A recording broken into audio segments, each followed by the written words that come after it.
The hello everyone. Thank you for coming. The first CSEA EC Early Child Art Education Dialogue Series. I'm really delighted to introduce Dr. Ellie Barrett. She is the first speaker of this series.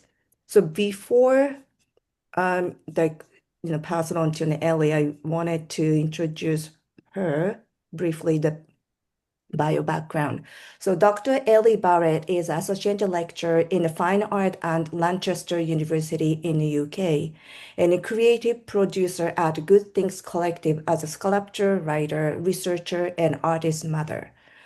Her practice foregrounds the critical meaning emerging from materials, exploring the potential of this approach to widen access to art making. Materials are affordable, accessible, and malleable lies at the core of Ellie's research. The kitchen paper, beanbags, and salt dough have all been put to work in the studio towards producing sculpture form.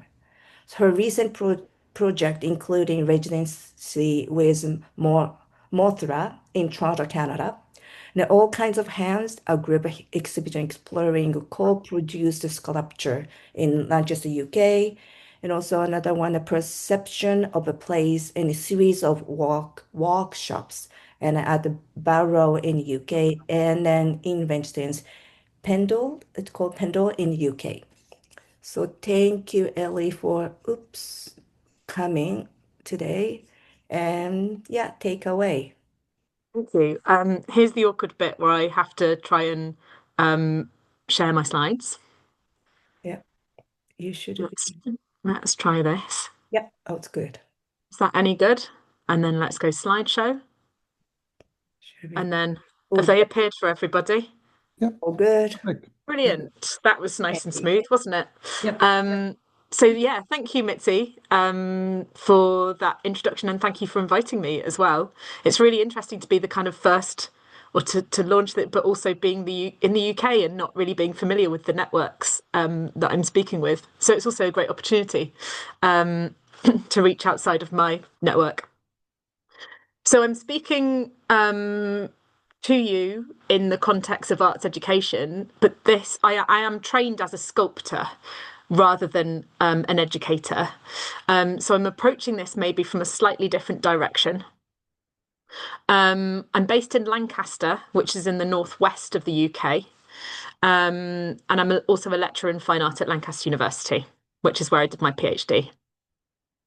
Um, so just to briefly introduce my research and what led up to the project that I'll be talking about, the sculpture kit, to give a bit of context, but to understand why this kind of emphasis on sculpture as an education method has entered my practice. My research has always, as Mitzi said in the introduction, centralised materiality, and material literacy as a focus and a source of meaning in visual art. So visual art tends to prioritise form and critical language surrounding form and aesthetic and composition, but not necessarily the meanings that emanate from material. So both its behaviour, but also its associated information. So the processes, the events, the people, the history, the global supply chains, all the ways that it kind of reaches into our social realm. So my work looks at that. So these images are research images from working with salt dough, which was the focus of my PhD. Which is, if you don't know already, I don't know if it has a different term in Canada, but it's an equal mixture of flour and salt mixed with water until it becomes a dough. And that was then pushed, working with it and its resistances, but also the way that it afforded me to work, finding these ways of building these kind of larger, quite figurative sculptures in the studio that each kind of speak to its different uses, but also different ideas around material meaning and material literacy in my practice. So that's kind of where I came from. But then in 2021, very soon after finishing my PhD, I became a mother. And with my daughter's birth came two things. One of those things was the shock that I would not be able to go into the studio for 8 focused, uninterrupted hours for what felt like ever again in my life. Um, but the other thing was actually this opportunity to observe a very young, a baby, start to interact with their surroundings physically, and to also triangulate a body in the world from scratch through not with an emphasis on optics, but with an emphasis on haptic engagement with this real wrangling, and also an experimentation with everything that was in her immediate environment. So a kind of process where she would grasp or scrunch or throw or scatter or pull, or this real kind of process of testing. So as I watched her, I kind of thought, that's what I've been trying to do in the studio, and actually you're kind of better at it than I am, because she didn't come with any of these preconceived ideas about art and about sculpture and about how materials should and shouldn't behave. She was looking past their functions, which was something I really valued. So as this developed, I became more and more comfortable with this idea that the young child's perspective was valuable, and could contribute to sculpture, but I wasn't yet sure how this was. So I noticed an opportunity arise at an organisation that I've had an eye on for I'd kept a track of for a long time, called In Situ, who are based in Pendle, which I don't know if you know much about UK history. You probably don't, but Pendle is our version of Salem. So it's where the witches came from in the UK. But it's very rural. So a lot of the towns are very isolated and post-industrial, and maybe had an industrial past, but now no longer. And In Situ are unusual because they are a nationally recognised arts organisation, but they operate in this really hyper local approach. So they only work with communities that they are embedded in.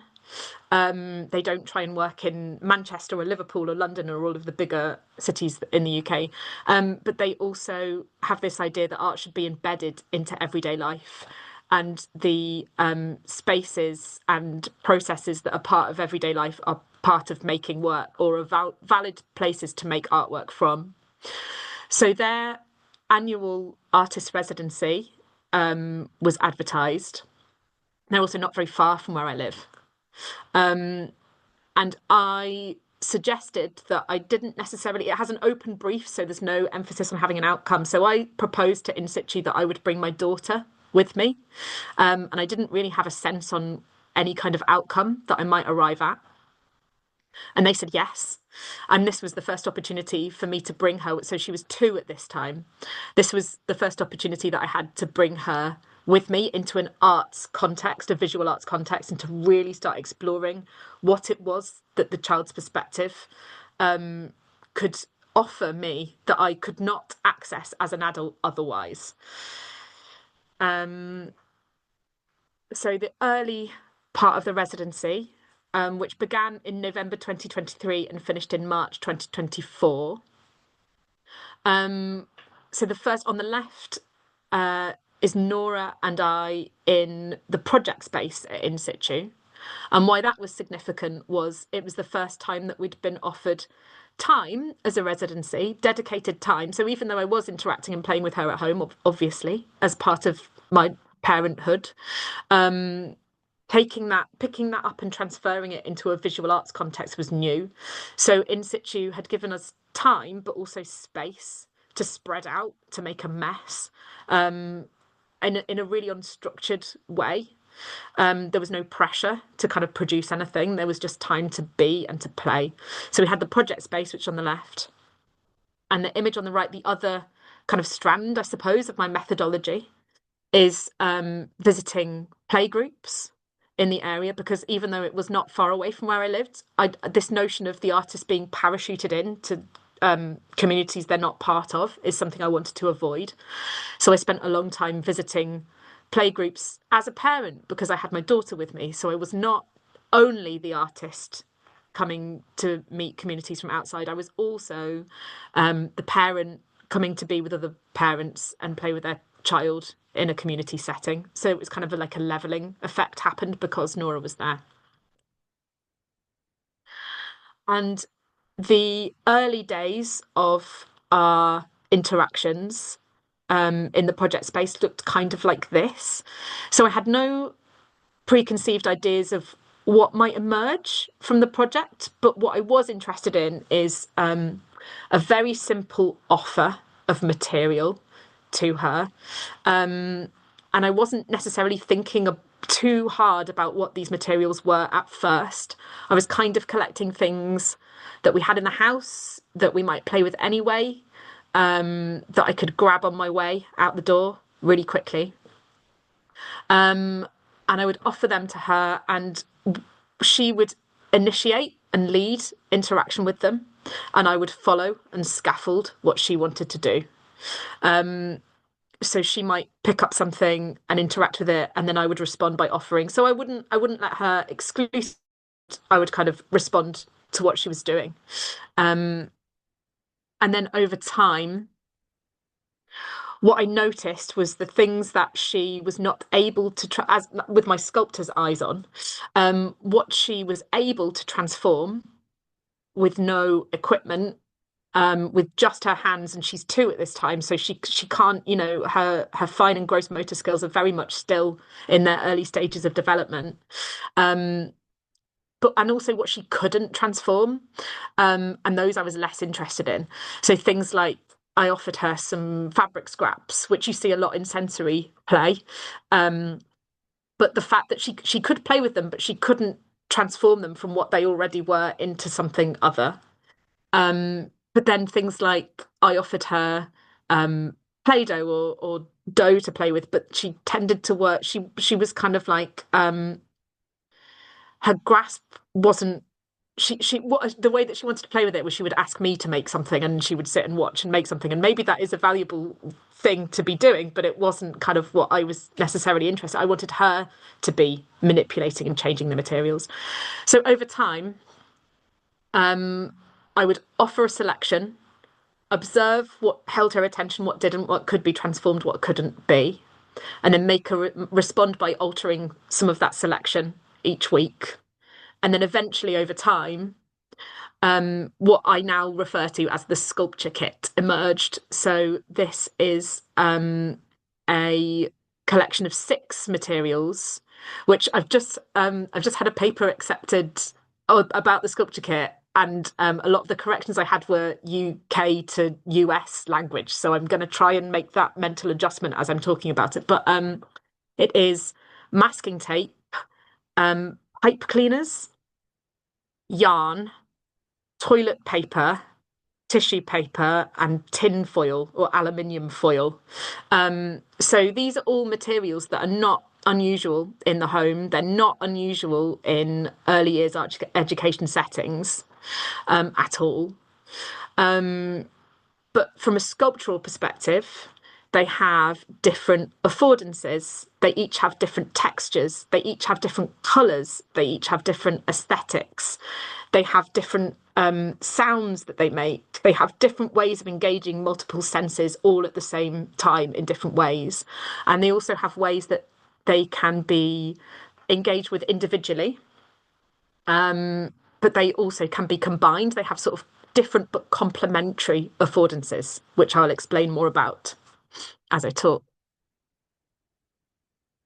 So here, yeah. So the sculpture kit is masking tape, pipe cleaners, tin foil, tissue paper, toilet paper, and yarn. And all of these materials can be manipulated with simple gestures. They offer different affordances. They're different colours and textures. So again, from a visual arts critical perspective, they look good together. They emphasise these different textures might emphasise the way each of them look, a little bit like colour theory. They engage multiple senses and they can activate either fine or gross motor skills. So each of them can be kind of worked with this very kind of like detailed, intense, focused way, or each of them can be like can change the environment. They can be wound around furniture, or they can be thrown or unravelled or kicked or whatever that is. So they can activate fingers or they can activate bodies in the way that we might use them. So once we'd arrived at that set of six materials,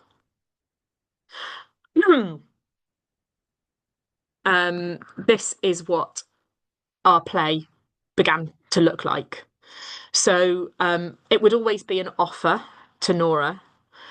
Different materials might activate her interest at different times. Um, our our play might have begun to repeat certain things, but we never kind of really arrived. So we repeated it four more times with just that set of materials. But always something different emerged, or a different item would hold her attention for longer or in a different way. Um, so on this occasion, she's started to unroll some tinfoil, which then has got some tape stuck to it, which then has been suspended.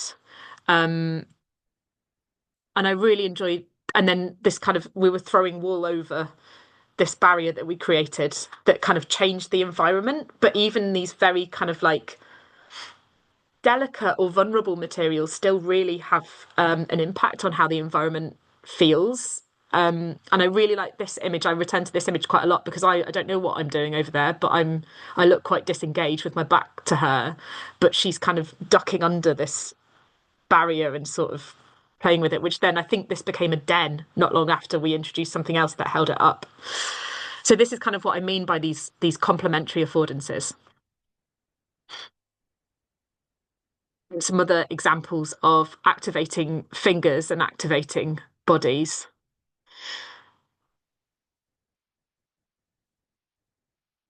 So the sculpture kit was one kind of output um, of the residency. Another that I became really interested in over time are what I call bundle sculptures. So the way that this form emerged from the project was Nora. She was at the age where, at the time, where her kind of instructions are very bluntly and clearly sort of delivered. So she at one point had a very long strip of tape, and she said, "Walk with the tape" to me. So I lifted up the other end of it, a big long strip of tape, and this was after sort of playing together. So the floor is messy. And I didn't know what she meant, so I just started walking in circles around her. We circled each other, and as we circled, the tape started to collect the materials, and it started to bind them. And as I noticed this, I kind of like leaned in to this happening, and then so did she. So the materials that were already we were playing with kind of each lent some kind of affordance to this form emerging. So the tinfoil kind of bulks together, whereas the yarn kind of tangles everything and collects it a bit, whereas the tape kind of binds that a bit, and the pipe cleaners can fasten. So they all kind of have these things that can come together. And what the reason that I am interested in these, or one of the reasons, is this is a form that we are seeing a lot in the existing sculptural canon. I would assume that you don't necessarily follow too much the UK art scene. I should have put an example image, but there's an artist at the moment who's been nominated for the Turner Prize, which is the most prestigious art prize in the UK, called Nana Kalu. And their work doesn't, I mean, it looks very similar aesthetically. So some of the kind of top practicing artists that we're seeing in the UK, the aesthetics are really comparable here. But obviously this is, I'm not saying it's exactly the same. Obviously it has differences, and that's what is of interest, because all of these kind of material moments of engagement, of play, of discovery, of experimentation are then kind of gathered into a single object that kind of compounds all of these interactions between Nora and I into one thing, which from a sculptural perspective, we can also see the different affordances, contrasting textures, colours, surfaces. Another thing that the bundle does is it problematizes interior and exterior. So there isn't really an inside and an outside. Those things become complicated, and I'll talk more about these at the end because they became an important part of the project. But this is how the bundle sculpture emerged. So what then changed was the offer from a movement from Nora and I interacting once we had arrived at the sculpture kit into a public offer, which was new for me. I'd not really done this before, Nora, maybe one or two times in my practice. Um, but for me, it came from this question of I'm just working with one child interacting with the sculpture kit. How might other children and parents interact with the sculpture kit? What are its benefits, if any? What can I observe from other people? Will other children or other adults work with the materials in a completely different way? And what might that mean as learning experiences and how sculpture might facilitate a learning experience? So I ran the sculpture kit as a play group, essentially. I did not market it as a sculpture workshop. I marketed it and facilitated it as if it was a community play group. And I did that 3 times in Briarfield. And the structure of those sessions and also the way I facilitated them and the way they ended, a lot of the formatting was borrowed from the community playgroup visits that I'd been doing alongside. And actually, a lot of the attendees who came to those workshops were the same women that I'd been, mostly women, not all women, but mostly women, that I'd been meeting and speaking with while I was going to the playgroups as a parent. Um, so this is kind of what those look like. They happened in 3 different places. One was at the In Situ project space. One was in partnership with Briarfield Family Hubs, who are government level service provision. And one was in partnership with the Dean Centre, who are an organisation who support British Pakistani women of colour. And it was interesting to test out the sculpture kit in an arts context and also in organisations like Briarfield Family Hub, who had not only an existing early years offer, they are an early years offer. That is the way they engage and welcome people. So they're an arts education organisation, essentially. And the way that I kind of wanted to talk through some of these observations from running the sculpture kit as a public workshop is through the lens of material pedagogy. So, material pedagogy is this idea that if the way that material responds to us or even rejects our interventions or does something contrary to our intentions or aligns itself or lets us work in a particular way, its affordances, the way we respond, react to its affordances is a form of pedagogy and informs the way that we put these materials to work in an arts-based context, but also how we understand our position in the world of objects. So the different affordances that these things have allow for different ways of working. I have some notes on these because I don't want to forget. Right, here we go. So this idea comes from Tara Page and Anna Hickey Moody. But essentially, the way that they theorize material's pedagogical role is how we respond to its behavior, how it responds to us in turn, and how this can guide the way we manipulate and transform it. This is true for adults and children. And it's from my observation that these instances of material pedagogy that unfold during interaction with the sculpture kit are valuable for artists, that they are learning experiences for adults, not just children. So what this does then is move away from this adult to child, teacher to learner, and maybe think about the way that we each exchange information with each other via the catalyst of a material. So one example on the left of is Nora, before we started running the sessions, I had gathered up some of the pipe cleaners that were on the floor and just screwed them up to clean up. And then I noticed Nora was watching me, and then she moved around the room and collected the pipe cleaners, but instead of screwing them up carelessly like I had, she started to very carefully fold the ends in to the form. So there was an element of care And this actually made a form that was much more carefully made than I had made. And there was something about the materials, the really specific bendiness that pipe cleaners have, that it's wire, but it's not, it's easy to bend, but it holds its form to some extent, but it's still vulnerable. There's like a really specific flexible rigidity that they have that allowed her to develop the aesthetics that of an object that I had produced in her own object.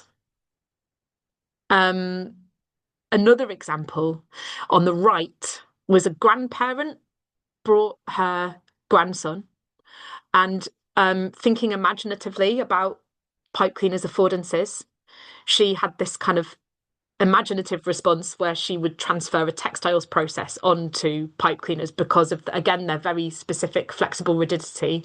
She was able to manipulate them in such a way that she wove with them. And she came in and she sat down and she went, I know what I'm going to do, and immediately kind of saw this way of working with them.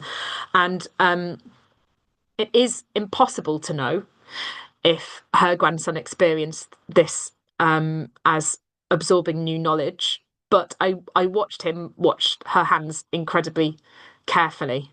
So this what did happen was this opportunity that may not have arisen otherwise for this young boy to watch his grandmother's hands weaving, and that emerged because of the properties of the pipe cleaners. I'm just aware of the time, Mitzi, so I don't know if I'm going to go into as much detail with the rest of the examples that I have. Yeah, you can go a few more minutes, 5 to 10 minutes-ish, then we can start question or talk. Okay, okay. I think I can squeeze it into 10 minutes. Thank you. Another example, stickiness.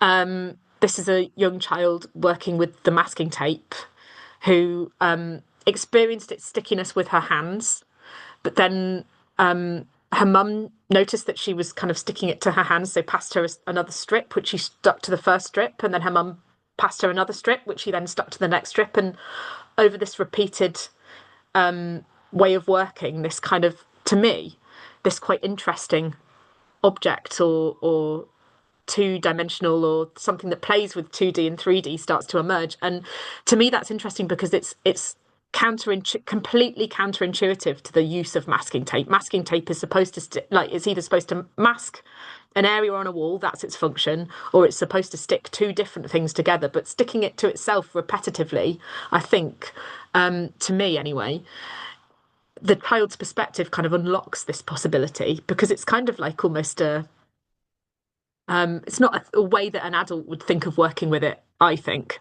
So working with its stickiness as a function. Um, the tinfoil's capacity to be imprinted. So um, this I connected this idea to anthropologist Alfred Gell talks about material as which predates material pedagogy, this notion, but Alfred Gell talks about material dictates to the artist the form it wants to assume, which is this idea that it's again its affordances can kind of illuminate or help us to see new ways of working with it if we are able to look past its function. So this boy was 18 months old, which was maybe earlier than a lot of children who were engaging with the sculpture kit.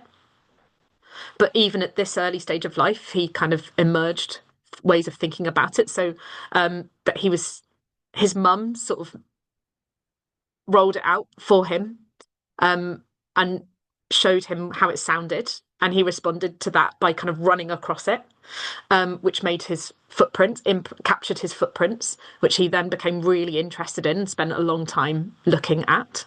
But also, there's something about this to me that connects to sculptural practice in a sense that this idea of like press molding or taking an imprint or, like a core sculptural methodology, for me, it made me kind of think again laterally about the uses and functions we have for these materials and how that can be unlocked when we offer them to children.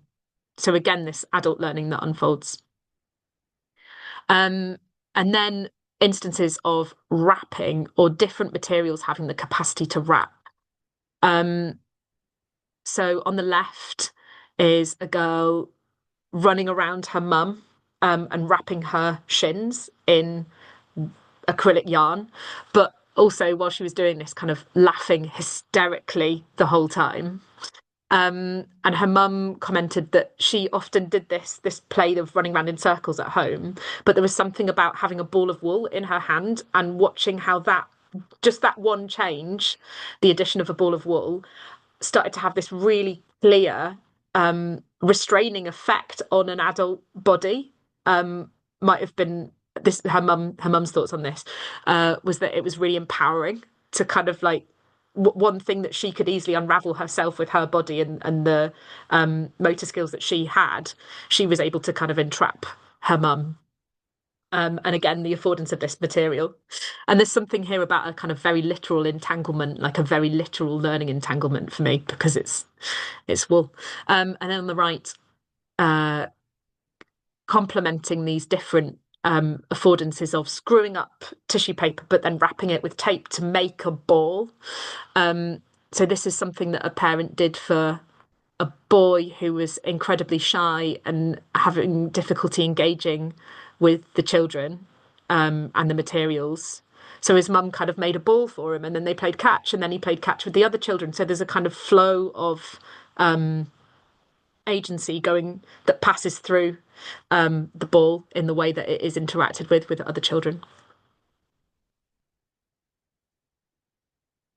And the way that I present those affordances isn't with the intention of kind of saying that the way that you might engage with the sculpture kit is limited or replicatable or the reason I present those instances of material pedagogy through the affordances is to think about all of the different ways. Some of those affordances were true of multiple of different tape and wool can both wrap, so can tinfoil, but some of them contrast each other. And this is kind of to explain the importance of why it is these six materials that are offered together. So finally, just to finish on talking about the bundle sculptures. So one of the things that really emerged, or the way that I facilitated the sessions, was that I never ever I wanted it to be open and unstructured.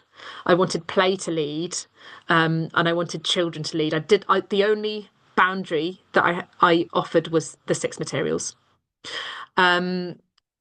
And then the only other thing that I did was I thought, okay, well, can a bundle sculpture emerge from every time I run a session? So using and replicating the structure of a community playgroup, this notion of tidy up time signals the end of the session. So instead of tidy up time where we return everything to its rightful place and we put it back in the box, tidy up time was everyone had the option to take whatever they wanted home with them, that was fine. But anything that they didn't want or that they were leaving or that was a material that couldn't be used again but had been changed somehow, we instead of tidying up time, we made a sculpture together.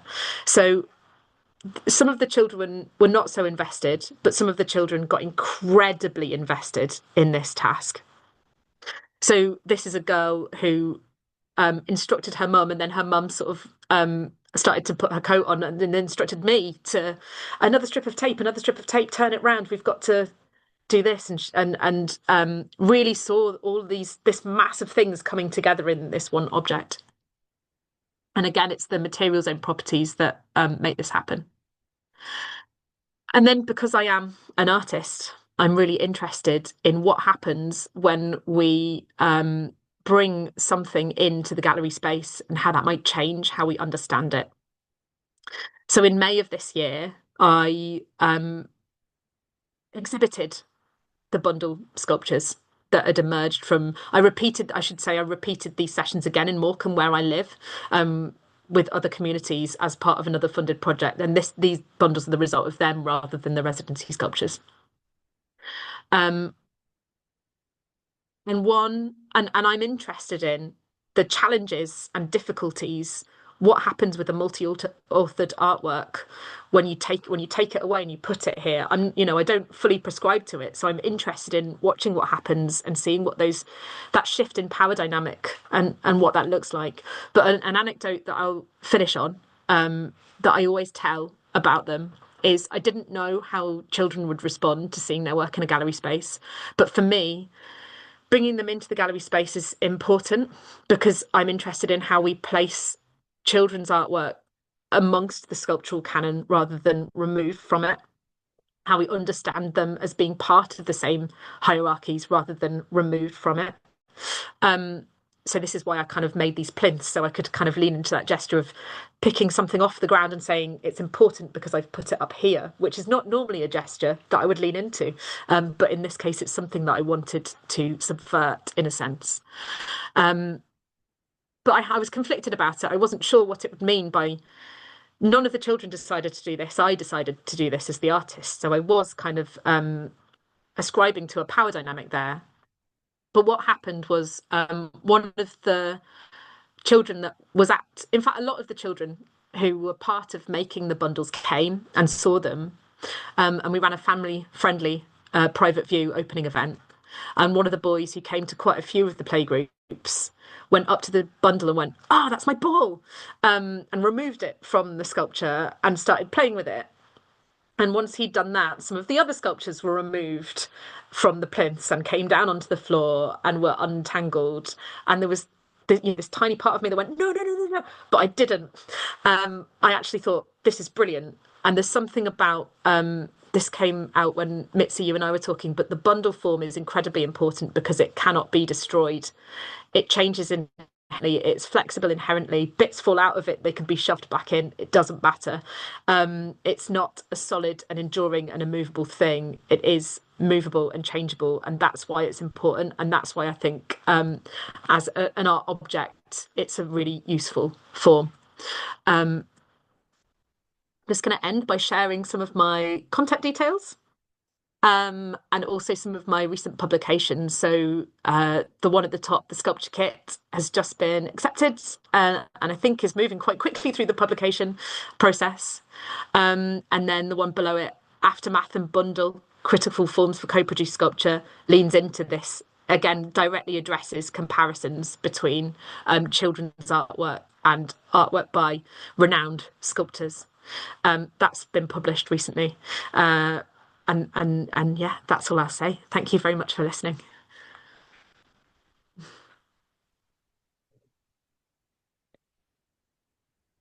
Thank you, Ellie. It was I was already like had a meeting and then you briefly learned your work from the previous meeting, but it was again, I really loved your work, and then especially what I love about is your way of being in with children with material is we constantly put yourself from sculpture perspective, then then start something. It's rather than just whatever, because the guy have material or because young children or because just mother, not more than that. That your position would be really important to see how much material turn out or become not becoming or being with children or mothers that in a space.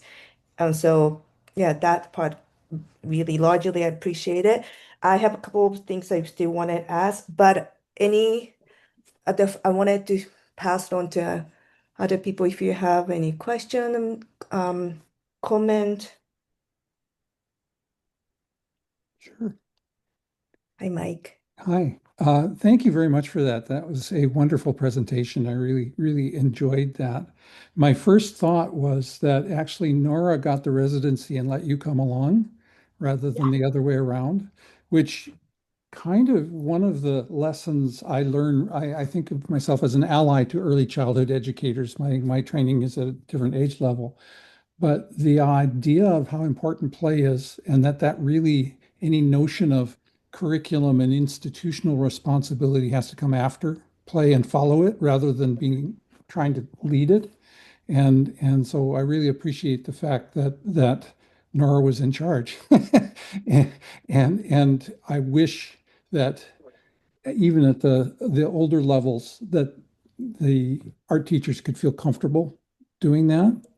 The other part of it is that the idea of a space as a studio is really different from it being a classroom. And just having all that stuff laying around exposed is such a wonderful invitation. So I think those are inspiring things, and I do appreciate that. Thanks.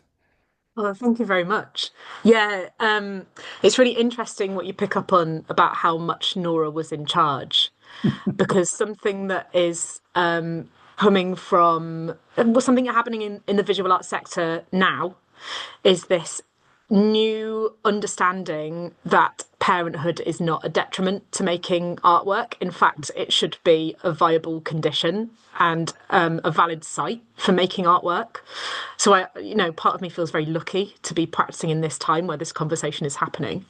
In the visual arts, there is still a sense of gatekeeping that children's I won't name any names, but the article that I had where I compare the bundle sculptures to work by existing artists was not backed by a journal because they absolutely rejected this idea that children could possibly be co-producers.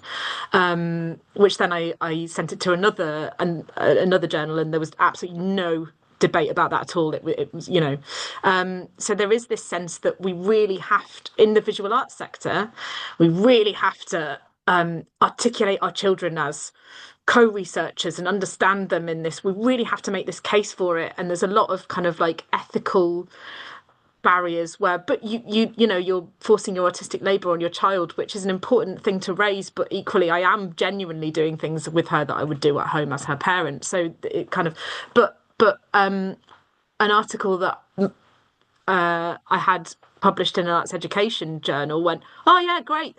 Like there was no pressure to kind of you're playing with your kid and that's a valid methodology, brilliant. Like they helped me articulate it and get into this detail about it, but there wasn't this kind of sense of where does she fit into the research, and you've got to kind of make this title of and really. So there's a really interesting difference in how children's contributions. I mean, it's obvious that arts education would welcome that, and there's resistance to it in visual arts. It does confuse people. I mean, I was thinking, wouldn't it have been helpful if you had had kid-sized plinths for your exhibit, and instead of adult height plinths for the I sculptural did, exhibit? I did. So Yeah. those I are have like to look at the picture more. yeah. I hung a show at the Annalene Owens Gallery at Kid Height because it was kid work, and all the art faculty thought I was doing conceptual art. It was like, no, that's where their eyes are. Two quick comments. I certainly share Mike's sentiment as well. As it was enlivening, and I'm really grateful and all. And I was thinking of who can I share the kit with in my world, and how much fun that would be. And then I was thinking, so this is I'm saying my second thing first, but it's like the toilet paper one is where I get kind of like I sort of start to tilt because I think of all the different qualities of toilet paper and about how it is a frustrating material to work with, and so what does that do, and how can that be funny and silly and really appeal to kids, and so I can just see that it can go in many wonderful directions. I had a friend who was an early childhood educator, and she wouldn't work with food products, so she wouldn't work with noodles or like dry pasta or anything like that, and for a variety of reasons, including scarcity and so on. So it was just interesting to think with that. The other is that, and it's so tangential, but I'll share it, is that my sister was a public health nurse, and when she had her kids, she modeled her practice alongside her kids. So in other words, when she was having babies, she did prenatal. When they were toddlers, she did toddler programming. When they got a bit older, she did lunch in schools. When they got a bit older, she did the sex ed. So she moved along in her public health practice alongside her relationship with her kids and in relation with family and with community. And it was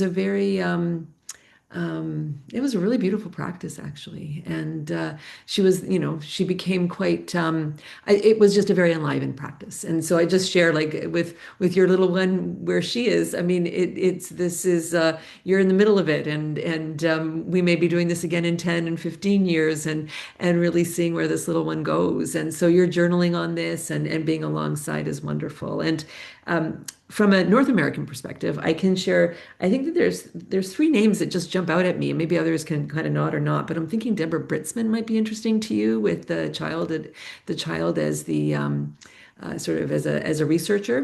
Maybe not. I could be wrong on that. And then I was thinking of Margaret McIntyre Lotta's work on curriculum and play.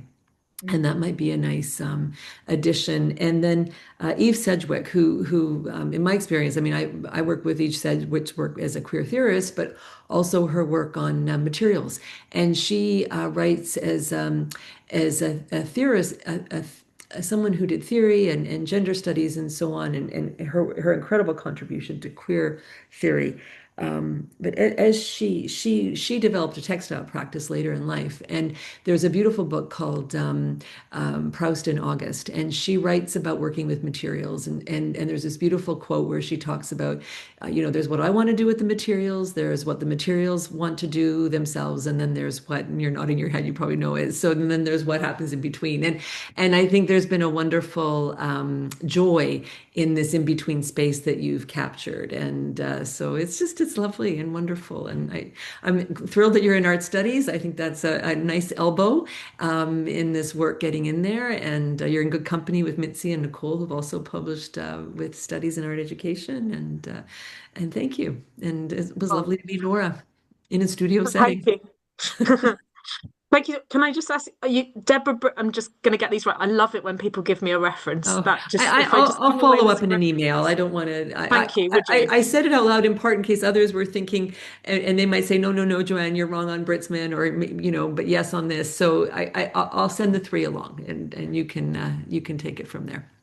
Okay. Thank you very much. Yeah, you're welcome.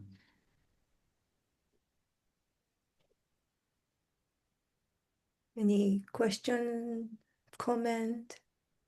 Well, I just wanted to hear from Nicole. Nicole did a sculpture with her students recently, and I just Oh, wondered if there might be a little. I know it's not quite on the mark here, but it's thought that was cool. Yeah, definitely. Thank you so much for the presentation. I thoroughly enjoyed all the joyful play that is happening in the spaces that you inhabit and the material engagement that's happening in the studio space with children.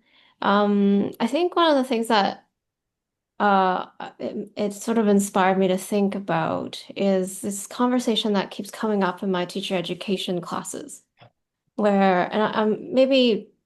And I'm hesitant to sort of put this out there because it's like I don't want it to come off as like a critique or anything, and it's not. And maybe you can help me think about this because it's something that I'm grappling with.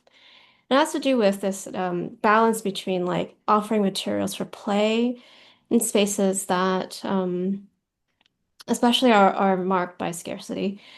And then this sort of in our sort of current climate, political climate, social climate, sort of ecological situation of like wanting to conserve, reduce, recycle, like all these things that sort of perhaps run a little bit counter to the offering of abundance. Like I'm wondering what you think about that tension, because then like I'm like, well, if I offer this in a space, do I then recycle the materials? Like, what would I do with this afterwards? And then is it like a one-off? And then is it, and then I get into questions about value and worth. Like, of course, it's a really great learning experience, and it's so important for children to engage in this sort of um, boundless sort of play and possibility and engage in that like non-linear trajectory and to really think that way. And then at the same time, it's like, oh no, there's this sort of tensing up. And so that's something that my students grapple with. And I don't really have a great answer for them. And I'm hoping maybe you can help me think about that. Don't have an answer, but apart from that, I can tell you that it's something that I think about constantly.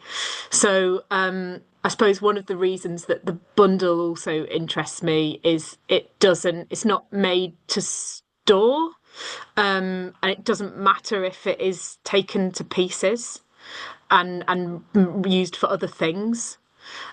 which is a part of this that I haven't yet got to yet, because like they go on the plinth in the gallery, and then what? But Nora plays with them, they're in my studio now, and she takes them to bits all the time and like fiddles with them. So there's something about this lifespan of the ethics of a finished thing doesn't ever sit right. And salt dough is an interesting one to me because I worked with huge amounts of flour and salt throughout my PhD, and then the end of my PhD was COVID, which I don't know if this happened in North America, but flour suddenly became worth its weight in gold at precisely the time I needed to make my PhD work. And when it returned to the shops, I just felt like I couldn't. I just showed what I already had because I felt like I planned to make more work, but I couldn't. There was this thing. No, it needs to go in people's bellies, not in the gallery. That's ridiculous. So there is, and then the there is this kind of boundary of access that surrounds what I do. So I will never charge for it ever. Even though I can't just run it because the material cost is too high without research funding. But then also, yeah, like toilet, Joanne, you mentioned toilet paper and things like tinfoil. Like it does. I feel a discomfort around saying you might need this in your home, but here we are screwing it up and kicking it around the room. Like there is a discomfort there. I don't know what to do about that other than acknowledge it. The other thing about salt dough that I think about quite a lot is it needs to go in the oven. So even though people see it as in some ways, a sustainable material because it degrades, it's not toxic. It's like an alternative to even things like clay that gets shipped around in plastic bags. It feels in some ways like quite a sustainable one, but the amount of energy that it takes to bake it solid is, I think, not really often considered. And this is a conversation that is like in the context of climate change in particular, sculptors are radically changing what they work with because art for art's sake isn't a good enough excuse anymore to be making these huge things that need to be stored and need to be shipped around the world. And so I don't think anyone has an answer because neither do I think the answer is don't use them. Yeah. I don't know if I can help, Nicole, but I think we're not there yet at the answer. But I think we're all just collectively worrying about it and thinking about it, which can only be a good thing.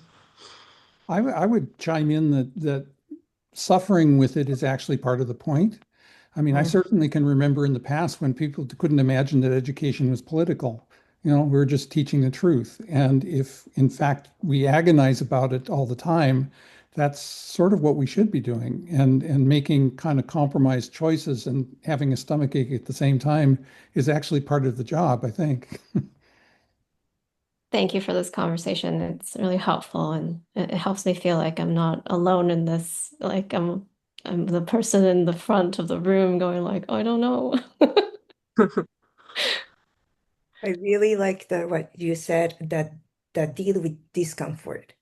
I think that the deal with that the feeling maybe something I feel like emerged from these moments to what would be next to come from that, even if that sculpture, I really like the you presented, but at the same time, let the children engage in there's something coming together, like becoming something else, also being a part of the children too. So that is kind of a little bit different way, not recycling, but a way of how we always using material or not just as object to put it on, but it's real life to coming back to our life to being a part of. So I really like that. I really like to think with discomfort. That idea is really would have been important. I wonder how much play is actually driven by discomfort. As opposed, we always think of it as joyful, joyful, but Yeah. to some extent, watching a little kid play with one of those bundles and taking your discomfort apart is is Yeah. kind of meaningful too. Well, Because also, it was almost a relief when that happened, because I am so uncomfortable. There is an argument that has been made to me that I shouldn't take them in the gallery space at all because it's, the gallery space is a place with social, really like distinct socioeconomic boundaries around it, who belongs in there and who does not. So should people like you shouldn't be taking them in anywhere. You should be rejecting that gallery space. Art that makes Um, the viewer uncomfortable. What a concept, eh?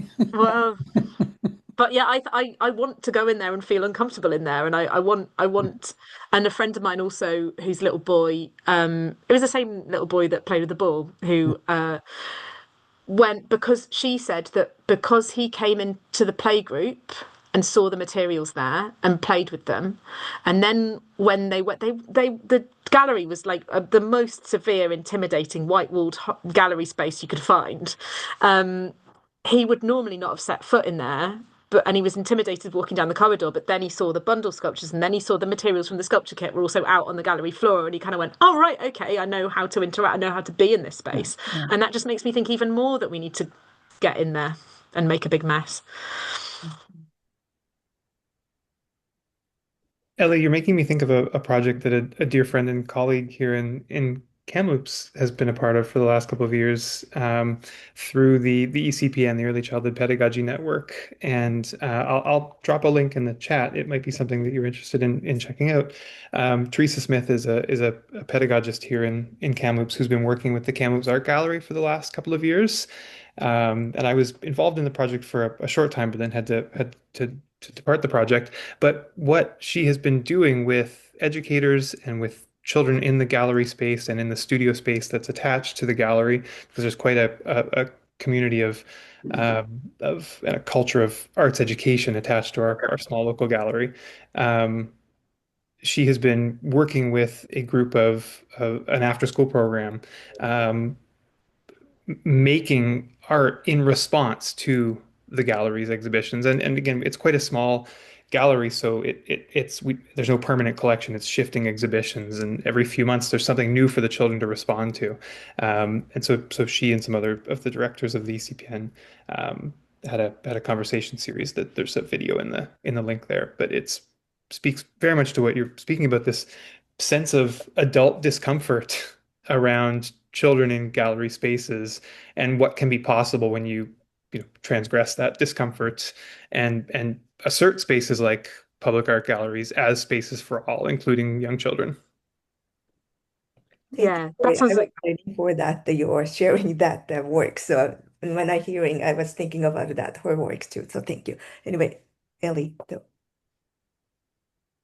I was just having a look at the link. Yeah, thank you so much. It's But really I'm always so inspired by all the work coming out of the UK as well, just around children's right to be in spaces like museums and art galleries. The work that's happening over there is just, yeah, it's wonderful. the things is often when children enter into this kind of space, especially art gallery, children position suddenly they have to be in the quiet, be in the nice, be prepared, being, but at the same time, when we do the project, often people looking for something have to be fun. If it's not fun, something not right. If it's fun, it's right things to happen. So if we said again, back to discomfort or some confused or difficult, that things happen, the educator often, we did something wrong. It's not good, but it's not. That things I always wanted to emphasize on always art things. It's not always beautify. Art is always not easy. Always it's not fun or looks good. Or like art is more really complicated, as you said. It's more than what we dare to see it and to engage. So yeah, I really appreciated the whole your presentation, and I really appreciate everyone's question too. Jessica, hello. Do you have any other question or comment? If not, maybe we're going to close up. Maybe not. Okay. Anyway, once again, thank you so much, Ellie. That thank was you. Thank you all so much. It's I it's really just appreciate brilliant to connect with other I'm finding my feet in this kind of understanding arts education. This is a new sector for me. So it's yeah, thank you very much for all your comments. Thank Thank you. you. It's great. And I thank everyone for coming, and I'm going, oh, sorry, stop.